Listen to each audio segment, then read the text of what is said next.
So, yo, what's up guys? So, nandito na tayo sa SM MOA. Currently, hingal yan. So, ngayon naglalakad tayo papunta dun sa DFA.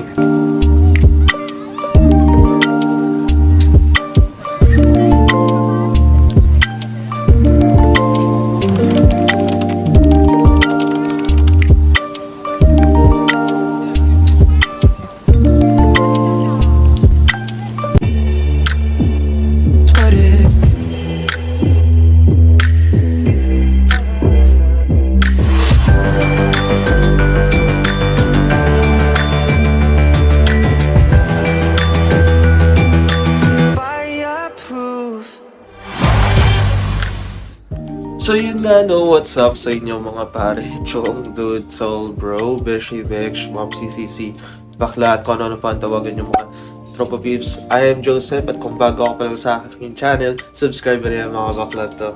Peace out. Alright guys, for today's vlog, it's gonna be a different content right now. As you can see naman sa title, punta ngayon kasi ako ng SM MOA sa May Pasay para naka-appointment ako sa DFA for passport. So, right now, actually, sobrang naantok pa ako. Ngayon, kakatapos ko lang din magayos, maligo. As you can see, this will be my TTD. Yan. Kalat ang bahay namin. So, time check tayo, guys. So, time check is actually, 7:47. Yep. So, it's 7:47.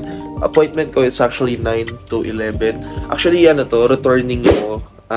Ang dahilan is, last time talaga Friday yung pinaka-schedule ko, which is 1 to 2. Kaso, sa hindi nasaan, dun sa mga papers ko, hindi nailagay o hindi ko nailagay yung PSA. Sabi ng nanay ko nailagay niya daw, pero nung pagkakita ko, hindi nailagay yung photocopy lang. So, that is kaingutan sa akin. Di ba? Sobrang stupid ko nung time na yun. Pero yun guys, kung kayo magpapa-appointment kayo sa passport sa DFA, make sure na bago kayo malis, i-check nyo maigi yung inyong mga requirements, especially yung mga IDs, personal information, tulad ng PSA, hindi tinatanggap ang photocopy. Kailangan nila ng original copy for verification purposes, sabi daw. So, yeah. Kung kayo nagbabalak kayo magpa-appointment sa DFA for passport, paano nga ba?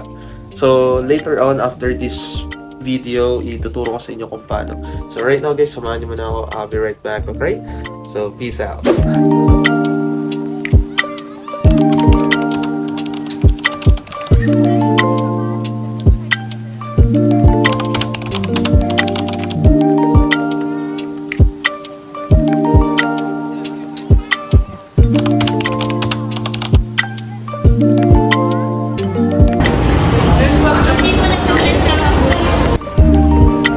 Guys, so nandito tayo ngayon sa Jollibee.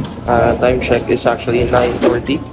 Yeah, so grabe yung traffic, no? Since di pa ako nag-breakfast or lunch. Time na tayo.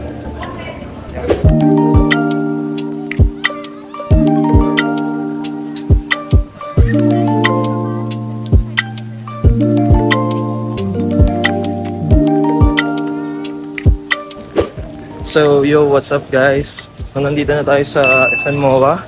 Currently, hingal yan. So, ngayon naglalakad tayo papunta dun sa DFA. So, time check is around 10:07 AM. So, I have at least 53 minutes pa. So, balikan ko kayo. Alright? Ferrari, Asper, upside, and ganyan siya ka. Hirap. Daming tao, no? An eternity later. Alright guys, so what's up sa inyo? Kakatapos ko lang pala magpa-appointment. I mean, tapos na sa wakas, finally, na process na aking passport. Actually, makukuha ko siya sa September 8. It's actually 12 to 15 days. Grabe ang tagal niya. And yeah, so far, masaya ako kasi productive tong araw na to. And yeah, dito ako currently sa Starbucks. So, chill lang, diba? So ngayon guys, pupunta pala ako ng Conduit kasi mag-apply ako. Yan, doon ako mag-apply ngayon. So let's see, makapasa tayo. Pero I'm confident you have to be confident, syempre, na kaya mo to, you know. So, doon ako mag-apply. Kasi balita ko meron daw silang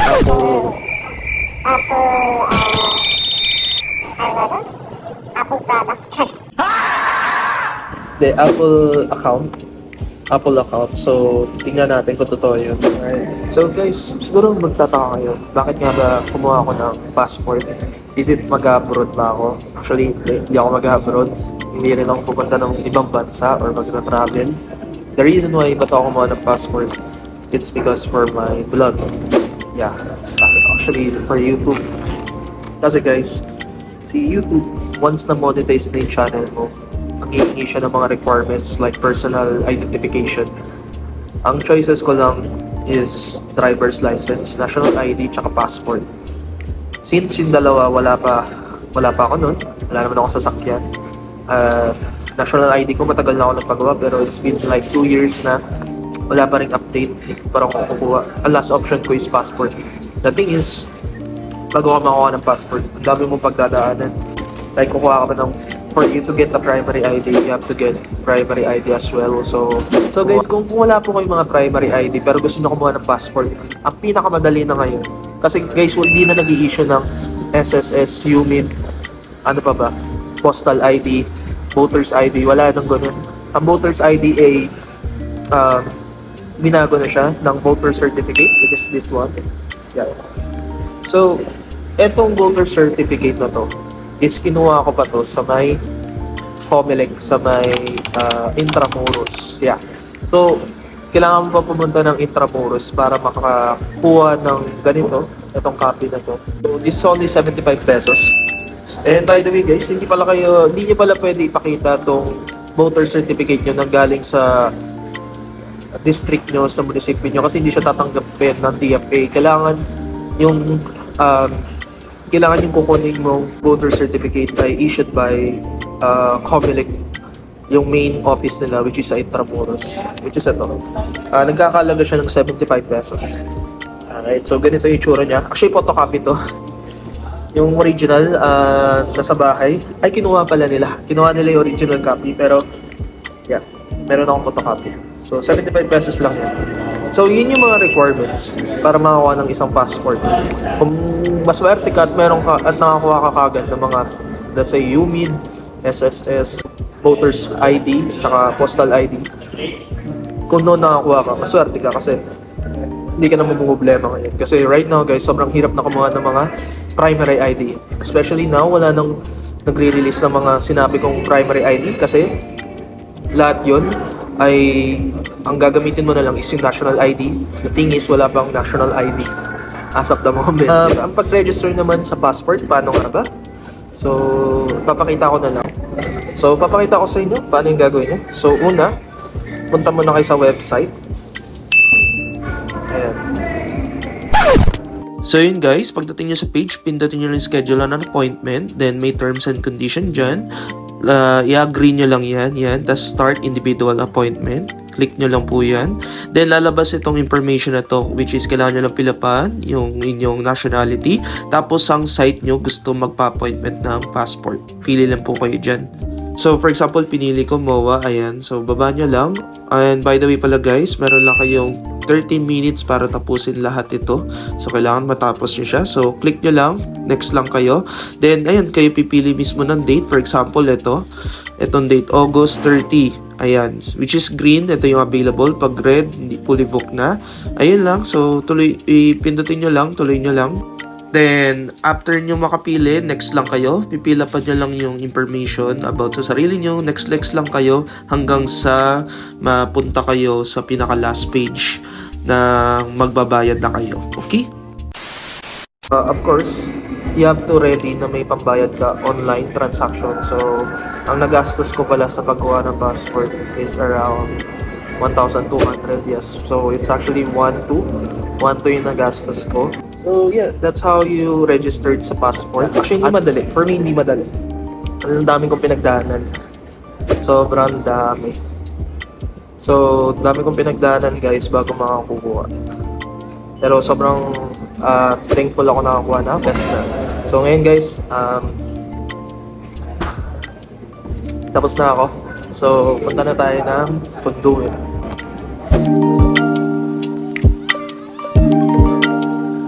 So,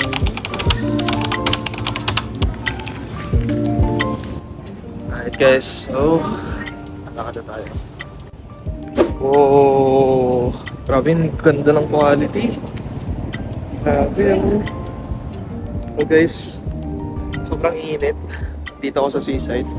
Pero grabe, ganda ng quality ng iPhone. Ang sharp na sharp, pati yung likod. Diba? Ngayon, papunta na ako. So dyan kayo pipila. Kukuha kayo ng passport. Yan sa likod ko. Or since off tapos na ako, chill na lang.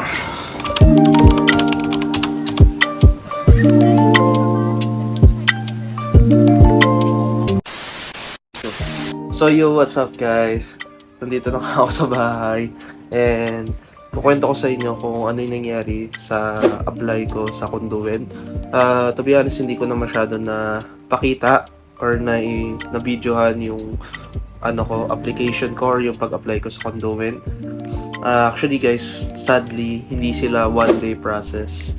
Doon ako medyo nalungkot kasi usually sa mga BPO, one-day process na lang ang kanilang pag-hire sa mga applicant. Pero dito guys, yan, tagal. So kahapon guys, naka-receive ako ng email from Conduent, parang assessment. Parang tong assessment na to. So yan, pinatong ko yung cellphone at nahirapan ako. Hawakan, nakakamalay. Pero yun nga guys, for me, kung balak nyo mag-apply sa Conduent, for now, hindi pa ako hire, like, pumasa, no? Kasi nga, ang dami nilang process, di ba? Sobrang daming process. Alam mo yung ginawa mo na on-site, nag-assessment ka na, nagpasok ka na ng resume. Tapos ngayon, pinagawa na naman ako ng assessment kahapon.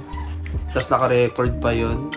Naka-record pa. Then, ngayon naman, kaninang tanghali, naka-receive ako ng email from Conduent, then magpasa din ako ng resume. So yun lang, parang redundant lang yung nangyari guys. Pinaulit na naman ako sa ginawa. Ayun, so right now, siguro update ko kayo kung ano mangyayari, kung itutuloy ko pa ba sa Conduent or lilipat ako.